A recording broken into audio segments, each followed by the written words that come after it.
حدیث کے راوی عبداللہ ابن عمر رضی اللہ تعالی عنہما کہتے ہیں کہ رسول اللہ صلی اللہ علیہ وسلم نے ایک بار دعا فرمائی مکی زندگی کے اندر، جب قریش کے ظلم و ستم کی انتہا ہو گئی تو رسول اللہ صلی اللہ علیہ وسلم نے ایک بار دعا کی اور فرمایا اللہم اعز الاسلام بأحب الرجلین الی بأبی جہل او بعمر ابن الخطاب، اے اللہ رب العالمین اسلام کو تو عزت بخش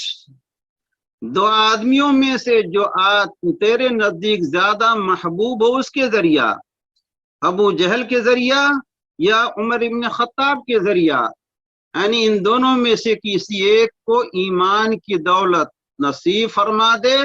تاکہ وہ اسلام کی نصر و اشاعت میں ہمارا ساتھ دے۔ کہتے ہیں فکان احبہما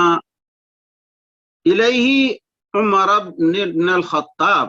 کہتے ہیں کہ اللہ رب العالمین کے نزدیک ان دونوں میں سے زیادہ محبوب کون تھے؟ عمر بن خطاب رضی اللہ تعالیٰ عنہ۔ اور ابو جہل یہ اس امت کا فرعون ٹھہرا اور بدر کی لڑائی کے اندر حالت کفر میں قتل کر دیا گیا۔